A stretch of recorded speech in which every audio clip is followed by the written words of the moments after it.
everybody, welcome to an episode of On the Paint Table. This is my weekly show about what I got done, what I've been working on, and what's been going on. So it's been a busy week. I'm actually packing the car right now to head out. It's like super late Saturday night and run the ITS at the Tabletop Gaming Expo tomorrow on Sunday. And that's consumed pretty much my entire week, prepping terrain, getting everything packed, getting everything organized. I managed to squeeze in a little bit of painting, which mostly had to do with the expo, you know, just having having to make sure I had 10 tables with a painted infinity terrain like ready to go is no small task. Although big thanks to Spud, the Captain Spud of Spud's Hacking Assistance, for helping out and bringing 2 tables of terrain as well. So we will have a really cool event. Hopefully tomorrow. You should be seeing this up late Saturday night. And I've been sweating and basically just consumed by getting that stuff ready this whole time. But I did get some painting done. I finished 2 models, specifically to use in case I need to ring. As I hate when I'm a TO having anybody sit out. If you come to an event, if you go all the way, you want to pay, you should be playing all your games. No one should ever sit out. So I always make sure I have either a ringer on hand, in this case I don't, or I have an army on hand so I can jump in and play. And I'm bringing my little average Ariadne army, but I did paint somebody new. I'm going to check out the, well, I painted my Vet Kazakh finally, and I also painted the Unknown Ranger to show off as well. So you get to see those. I'm also working on some terrain that you'll see featured in upcoming Witches and Wonders from top-down terrain, which is specifically event terrain.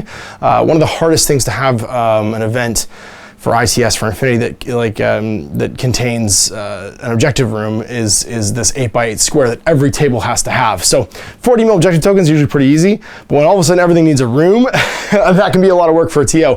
And I find that we don't use those missions enough in tournaments unless they're small. So top-down terrain has provided like a super affordable solution for this, and they look super nice. And you can see the first one I painted right now. I've got 6 of them for upcoming events. So anyway, I'll show you what I got done and what's coming up. So here's the first 2 things I've finished. We've got the Lone Ranger, the Unknown Ranger, the Lone Ranger. And he's literally dressed kind of like Steve Rogers in World War II. He's got his like Tesium mask and then big Tesium shield. You know, it's not vibronium, but it's pretty much the same thing. Dude's armed with a Molotov. He's going to be subbing in for my usual veteran Kazakh AP HMG. As this guy is pretty much the same dude, but almost infinitely more versatile. He has brawler gun stats, which means his Molotov is the man Spitfire, as we call it sometimes, because it's a it actually holds the stats of a Spitfire pretty much all the time, because it's an AP damage 13, 8 to 24 inch range brawler gun with 4 burst, which is pretty awesome. And because it's AP, it means that it has the same damage roll against armor 1 as a damage 14 Spitfire would. And then once you get to damage 2, it's actually better, and it keeps getting better. It climbs it better basically from there because it's having your armor value. So he's wearing some heavy armor. He's pretty super cool. He's also a specialist troop. If you take him the way I'm taking him, which means he can go and push buttons, which the Vet Kazakh can't do. And he's just a wicked model. There's the Gen Con version too. I think I actually like this one more just because he's kind of like ready to rock and roll, and he's paid in the standard scheme for my US Ariadne dudes in my vanilla Ariadne army. And then after years of having my converted one under the Spec Ops, I finally have my painted Kazakh Spetsnaz HMG. So this is the pride of Rodina right here, the model that every like vanilla Ariadne player plays with. Probably 2 of them. him and the Cataran are, I think neck and neck is probably the 2 best models in Ariadne that aren't dog faces. Because the dog face is the no-brainer, best model of Ariadne. He's the marksmanship level 2 HMG, has ambush camo, which means you place 2 tokens, he can surprise shot. He mod stacks like crazy and doesn't cut mods back, so he's just awesome. And now if I have this and my converted one, it means I can potentially run 2 if I want to, and be able to differentiate them, and they just look great. So there's my 2 models I painted this week, and let's take a look at some terrain. So here's the flat packing modular objective room from top-down terrain. Now you're going to see this again in the future Witches and Wonders, but basically the idea is, 1, you can store these really easily, because if you needed, like let's say I was doing 10 tables of terrain, 10 8x8 buildings would be really, really big. So they flat pack, and then they all just slot together. I'm going to put it together so I can show you. And there it is all put together, so you can see it just gives you the 8x8 circumference that you need. It's a lot prettier than just throwing out some foam core and pretending it's infinitely high. And of course it has removable doors so that you can open the objective room doors when you need to. It basically just uses whatever mat you've got it on or thing as the floor. And it kind of looks like construction hoarding. So I'm pretty excited about it. I got a bunch of these to build. And it's going to mean I can actually start running objective room missions in the future. So big thanks to Chris from Top Down Terrain for this great product. You guys should go check it out. And of course, it'll be featured in the future Witches and Wonders.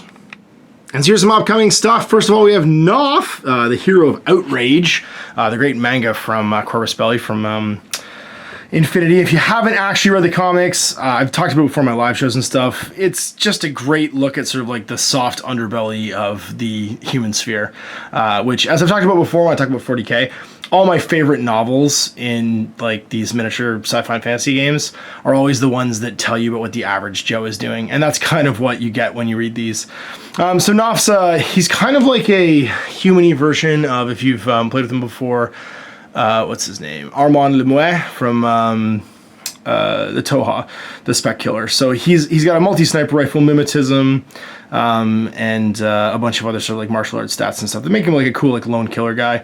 And the model's just great. This comes with the Outrage comic when you pre-ordered it, so you might have a hard time getting your hands on one, but he is super pretty, and I'm gonna get some paint on him soon. I just got an airbrush coat down on him to get myself started. And I threw a couple base colors down on a Veteran Brisket, the newest captain for Season 3 for the Union, which I'm actually taking to the TGX, because one of the things that sometimes happens is if I do get a full complement of players in a tournament, I end up sitting around twiddling my thumbs. So I'm bringing a Guild Ball pitch and my Union team, and if you see me looking bored, come play a game of Guild Ball with me. So that'll be my thing I'm doing between rounds, and I might even record it. So I've been wanting to play a lot of Guild Ball recently, and the TGX has a huge War Machine Hordes community at it, so I'm sure there'll be somebody there with Guild Ball. So if I look bored and I'm sitting under my big banner near the Infinity event on Sunday tomorrow, come say hi and bring a painted team and we'll play a game.